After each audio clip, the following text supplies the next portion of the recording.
திருச்சிற்றம்பலம். ஏழாவது திருவிளையாடல் ஆறு அழைத்த திருவிளையாடல். இந்த திருவிளையாடல்ல தான் சிவபெருமான் அந்த வேகவதி என்று சொல்லக்கூடிய ஆற்றை ஓடும்படி செய்கிறார். அதில் இருக்கக்கூடிய நீரை அருந்திய பின்பு அந்த பூதத்தின் தாகம் தீர்ந்தது.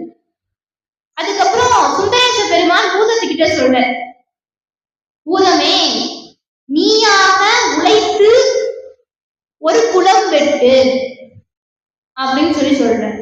அந்த பூதமும் அதுவே மண்வெட்டியை கொண்டு ஒரு குளத்தை வெட்டுகிறது.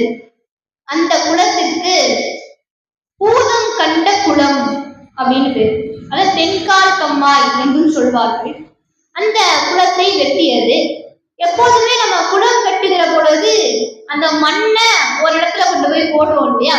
அப்படி அந்த மண்வெட்டியை கொண்டு அந்த மண்ணை தோண்டுகிற பொழுது அந்த மண்ணை ஒரு கூடையிலே வைத்துக் கொண்டு அந்த மண்ணை வேறு ஒரு இடத்திலே அந்த பூதம் கொட்டியது. இப்படி தோண்ட தோண்ட அந்த கூடையிலே மண்ணை போட்டு போட்டு அந்த மண்ணை வேறு ஒரு இடத்திலே கொட்டி கொண்டே வந்தது. அந்த கொட்டின மண்ணானது ஒரு குன்று மாதிரி ஆயிடுச்சு. அது ஒரு குன்று மாதிரி ஆயிடுச்சு. அந்த இடத்திற்கு கூடை தட்டி பரம்பு என்று பேர். இப்போ அந்த பூதமானது அந்த குளத்தை வெட்டியது. அந்த குளத்திற்கு பூதம் கண்ட குளம் என்று பேர். அதை வெட்டிய போது கூடையிலே கொண்டு போய் அந்த மண்ணை கொட்டியது. அந்த கொட்டிய இடத்திற்கு கூடை தட்டி பரம்பு என்று பேர்.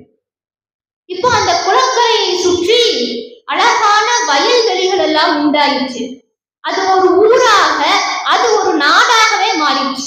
அந்த குளக்கரையிலே திருமண சடங்குகளை எல்லாம் சிறப்பாக செய்து வைத்த கந்த கடவுளான முருகப்பெருமான் எழுந்தருளி அருள்பாலிக்கிறார். அந்த இடத்திற்கு காவன நல்லூர், அந்த ஊருக்கு காவன நல்லூர் என்று பேர். அதுக்கப்புறம் அந்த பூதமானது சுந்தரேச பெருமானை வணங்கியது.